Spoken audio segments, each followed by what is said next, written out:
Hello people and welcome back to the RDF Tactics YouTube channel. Today we're going to play football in style. We have a 4-2-3-1 but it's built around or similar to Ajax. So it's a 4-2-3-1, 4-3-3 hybrid. You're going to know what I mean when we see the tactic. It plays excellent football. It wasn't tested with Ajax. It was tested with Lyon and also in the Dutch second division. I'm not sure how to call it. Eredivisie is the top one. Eredivisie is the second. God knows, but it was tested in the second division in Holland and also with Lyon in Ligue 1. We played some fantastic football, of course. The football was played in style. We had nice possession. We scored a lot of goals. So before we get stuck into the details of the tactic, make sure you are subscribed to the channel. Make sure you like this video. Leave a comment. All of that good stuff is going to help the channel. But let's get stuck into the details of this tactic.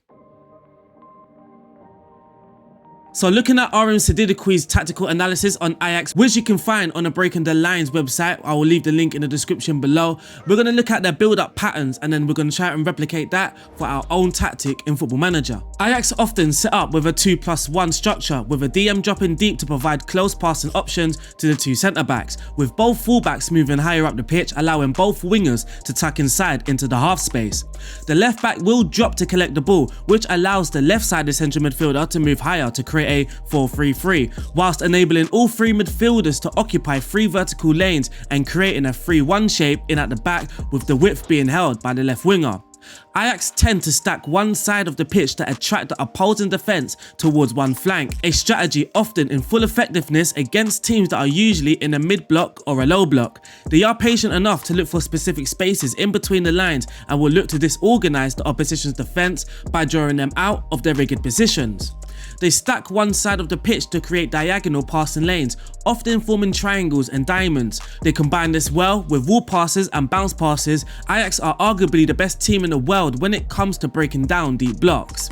This is aided by Ajax positional rotations or positional play, where they look to interchange positions with others to create fluid passing exchanges. When done correctly, Ajax are a team that's a nightmare to defend against, and because they stack on one side of the pitch, their positioning is often narrow. And in doing so, this ensures that Ajax have multiple bodies around the ball, so that when they cough up possession, they can almost immediately regain the ball, often using the byline as a second defender or forcing aimless long balls for the rest of the defence to collect. So now the aim in Football Manager is to try and create that build-up pattern, but also add some tactical ideas of our own, which is why it's a 4-2-3-1 that plays like Ajax and not exactly an Ajax replication. And to start off with the tactic, we need to create the shape, and we're not going to stick with this ordinary 4-2-3-1. We're going to make it more like a 4-3-3 whilst it's still a 4-2-3-1. It's not complicated. All you've got to do is drop this central midfielder down, and look, we've got a 4-2-3-1, but as the game plays out, you will notice that the defensive midfielder will shift into the middle. The attacking midfielder can shift off to the right, and here we're occupying all three vertical lanes and looking more like a 4-3-3. And the shape comes with strengths. The 4-3-3 and 4-2-3-1 both have different strengths, but I've tried to blend the two strengths together and make it a very powerful tactic. So the strengths are creating natural passing triangles, get good balance in central midfield with three central midfielders, which allows one to attack, natural anchor man protecting the back four, which allows the fullbacks to advance. This can create a 4-1-4-1 during a lengthy spells without the ball. Left side the central midfielder can drop and add protection to the back four. This can create a double pivot as well to offer good passing angles when building.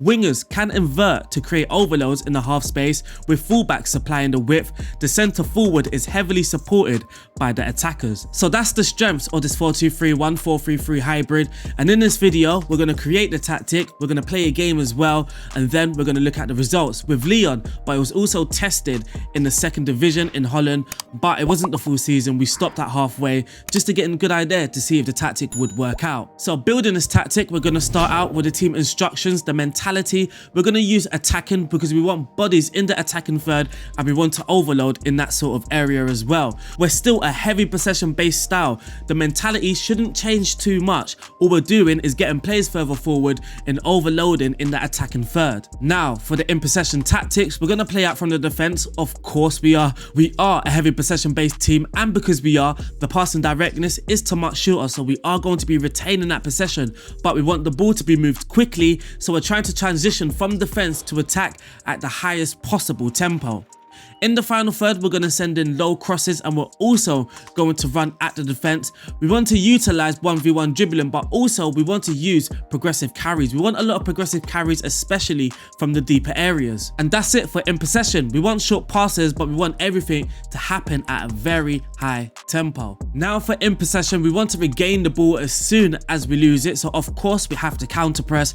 And when we have won the ball, especially in those danger areas, I want the team to counter attack. I want us to expose any gaps or spaces left by the opponents. When the goalkeeper's in possession of the ball, I want him to look to the centre backs and just roll it out, keeping possession of that ball and not just needlessly kicking the ball long and giving the opposition a good opportunity to recover the ball. Now for out of possession, because we want to squeeze the opponents, we don't want them to have much space, we're going to use a much higher line of engagement with a higher defensive line. The defensive width is set to force outside so we can use the byline as an extra defender, but also because we're a very narrow team, once we lose the ball, I want the whole team to be kind of close to each other, especially when we're defending. For the trigger press, we're going to set this to much more often, and we are also going to prevent that short goalkeeper distribution. So that's it. Now for the player roles. So in goal, we're going to use a sweeper keeper on the attacking duty. He's going to dribble more, take more risk. I mean, it works, so why not? In central defense, we're going to use two ball playing defenders, both on the defensive duty, but I also want both of them to dribble less so we can circulate the ball more rather than dribbling with the ball. We also want them to stay wider, so when we're in possession, they can create good passing angles and good passing triangles as well. If they shift out wider, when we're in possession of the ball, they can be closer to that fullback, and then it can be the centre back, the right back or the left back, and then of course the right sided or the left sided central midfielder. I also want them to tackle harder. Now for the full backs, I want the right back to be a little bit more attacking than the left back. So on the right back, we're going to have a full back on attack, and then at left, we're going to have a full back on support. Reasons being, I want the full back on support to be a lot more involved in the build up, and they are going to have identical instructions as well, which is take more risk, dribble more with the ball, cut inside with the ball as well. I want them to come inside with the ball, especially in the half spaces. We create a lot of good chances in that little half space area. I want the right back to shoot less often because he's going to be attacking, and I also want him to tackle harder. So for the left back, again, identical instructions, but there's not shoot less often. Instead, it's going to be get further forward. The right back would already have that. So the left back is going to have dribble more, take more risk, and also cut inside with the ball. Now for the DM, for me, the anchor man just works best for me. I don't know why.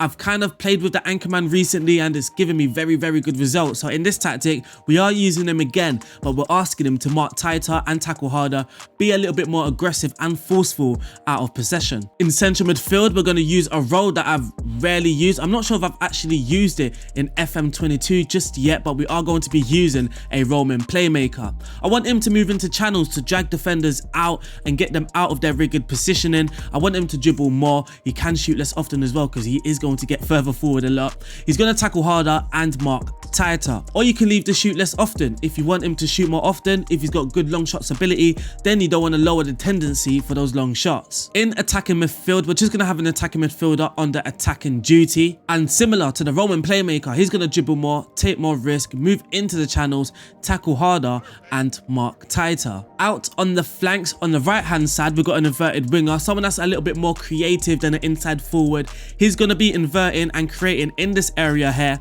while the left winger is going to be an inside forward, someone that's going to be a bit more direct, going towards goal and being an additional goal scoring threat. Both of them will be sitting more narrow. This just helps us in possession, and again, once we lose the ball, they should be already in a good position to try and regain the ball. And I also want them to roam from their position as well, where they can find areas to be effective. And lastly, up top, we have a pressing forward on the attacking duty. He's just going to work hard for the side, but also be the main goal scorer. And that's it. That is the tactic wrapped up. As you can see in goal, we do have the sweeper keeper, the back four, two ball playing defenders, an anchor man protecting that, a Roman playmaker in the middle of the midfield, just creating the attacking midfielder, inside forward, inverted winger, all attacking along with that pressing forward. So that is the tactic. Now let's go into the game to see how the tactic plays out. So here's the team that I'm going to go for and what we're kind of looking for during the game as the game plays out. is some of the build-up patterns, but also we want to see those wide triangles. We want to see us disrupting the opponent's shape, which is why we're going to be playing Troyes, because they should be sitting in a kind of a low block, and we're going to see how we can unlock that low block. So let's get stuck into the game. Also, a lot of people ask what skin it is. It's called Tartar and it's created by Wazzy. The link again will be in the description. There's an early chance for Troyes there. We have a corner. Awa crosses it in. Oh, Dembele should have scored that. He should have buried that. Looks like he tried to head it across goal. So we've just recovered the ball. Here's Emerson. Awa now. He plays a nice ball to Kadewere. He's out wide, puts it in the box. Here's René Analysing. Awa. We've got a lot of bottles in the box, and it's Hossam Awa 1-0 to Leon. That was good football there. That was some nice football. So you can see here Kadewere puts in a far cross corner. Awa on the ball here. He plays a nice ball to René Analysing and then picks up the rebound, and it is 1-0 to Leon. A nice thing about this skin is you can look at the passing network and the heat map as the game plays on. So you have some nice tools to use to tweak your tactic. So 20 minutes in, as you can see, we have 58% of the ball, well 60% of the ball now. 5 shots at goal, 3 on target. Here's Emerson on the ball, Hossam Awa. He plays a nice ball to Lucas Paqueta, who's run in between the channels. Oh, there is the attacking midfielder running in between the channels, and the Roman playmaker just picking him out with a superb ball. Hossam Awa with a corner, but it just amounts to nothing. So we've been fairly the dominant side, and as you can see, it is kind of a 4-2-3-1, but also a 4-3-3 if you count the DM as a defensive midfielder, the number 8 as a number 8, and then you have the number 10 as a number 10, I guess. So here's Troyes with a throw-in, but they've played it all the way back. And they've played it back again. Oh, they broke through. Augusto wins the ball. Lopez. Oh, they could have equalized. Troyes could have equalized there. So it's 1-0 at half time, but I believe we can do a little bit better than this. We have 10 shots at goal, 4 on target. The XG isn't at 1.0 yet. Hossam Awa with a corner. Oof. Kadewere with a header over the bar. Here's Lopez, and now we want to see that shape. So we've kind of built out here with a 2+1, and we're overloading this one striker here.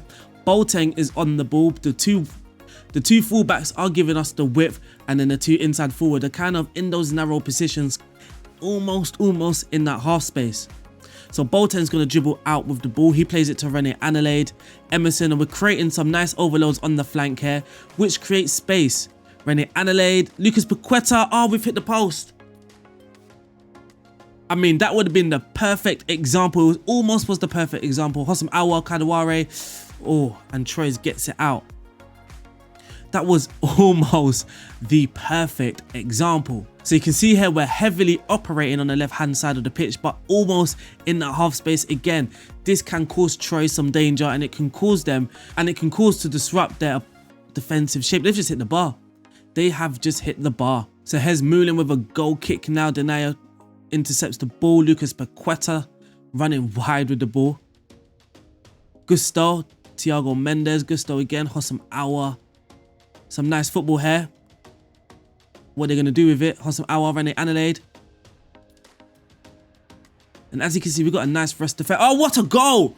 What a goal! Moussa Dembele. Now, that is football. I mean, we waited all the way to the 91st minute to play some of our best football. But here's Lucas Paqueta, Kadewere. He stretches it out to Emerson, playing a supportive role. He gets it across the box. Dembele, we have 4 players in the box. Emerson crossing in the ball, and there it is, 2-0 to Leon.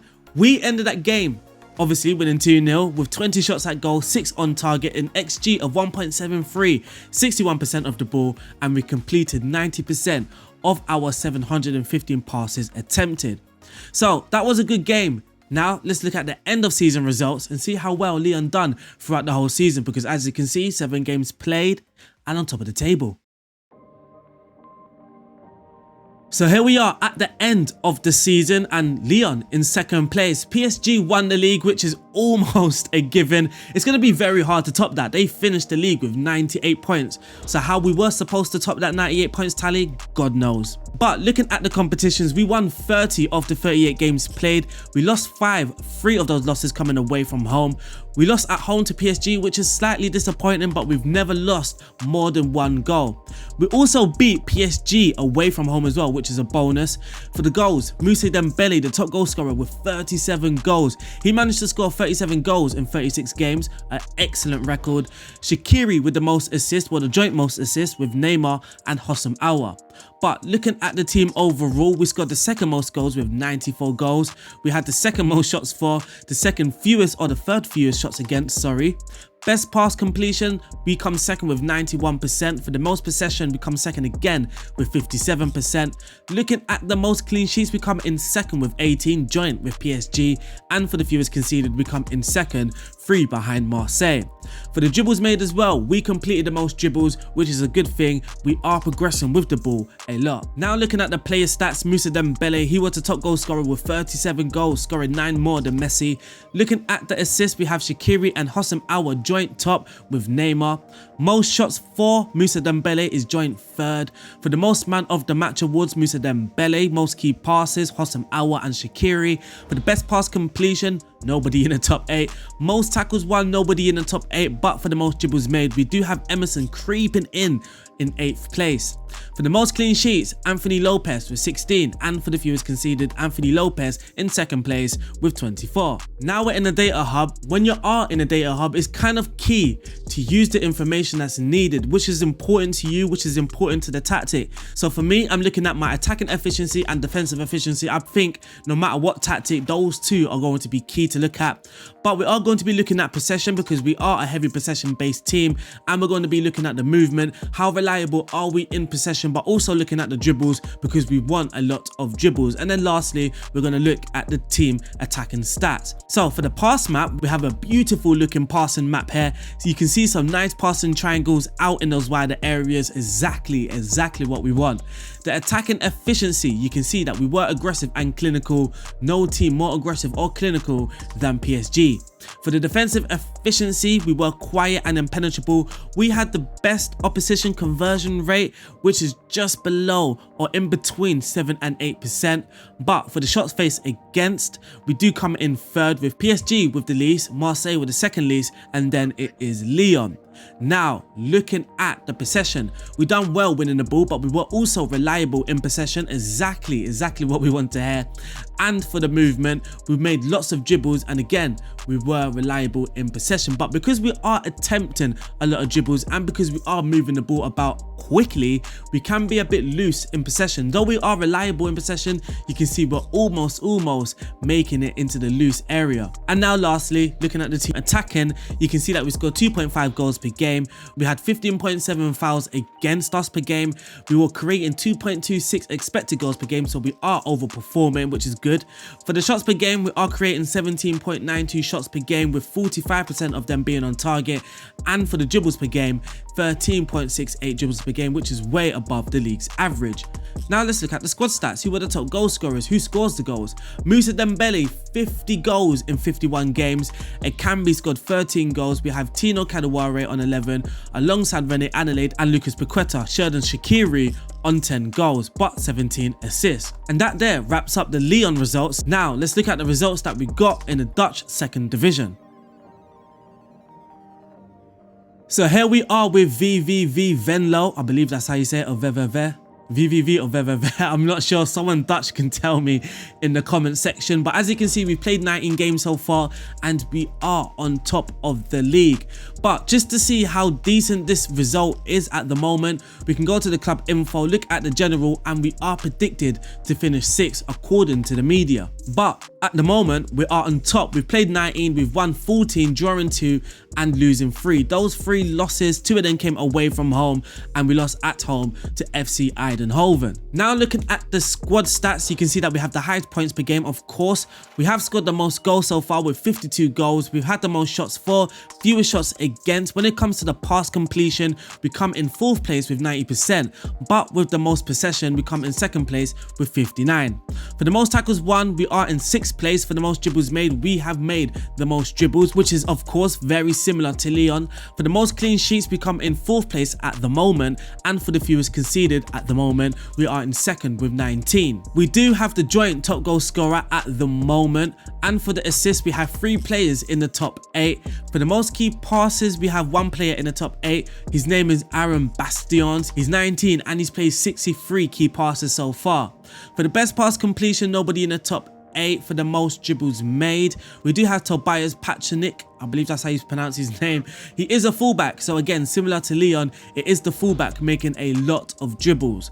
Looking at the clean sheets, we do have our goalkeeper in joint second, and for the fewest conceded, he does come in joint second again. So now we find ourselves back in that data hub. We can look at the attacking efficiency, and you can see that Venlo are aggressive, well, the most aggressive and the most clinical side in the league. Looking at the defensive efficiency, well, we are quiet defensively, but we are leaking a few goals, so we can tweak something maybe defensively. We can look at that, or you can look at that if you choose to use this tactic. We have made a lot of passes, and we've also completed a lot of passes as well, which is obviously very good for a possession based side. Looking at the movement, we've created a lot of dribbles and we were frequently fouled. And lastly, looking at the team attacking, we are outperforming the average in the league when it comes to dribbles per game, the shots on target, shots per game, expected goals per game, and fouls against per game. So all of the good stuff attacking wise, we are outperforming compared to the average in the league. So looking at the top goal scorer so far, we do have our striker with 13 goals in 16 games. He's only 18. Oh, hello. He looks a decent player. So remember the name. I don't know how to pronounce that. I'm not even going to try and attempt to. But remember that name on Football Manager. He might be very decent. And Aaron Bastions. I mean, this might be a decent side to manage. Who knows? But unfortunately, that wraps up this video. I hope you guys have enjoyed it. Now, the aim of this tactic isn't to be the best FM tactic. It's there to play a certain style of football, to play beautiful football. You guys can tweak it to make it suit your team.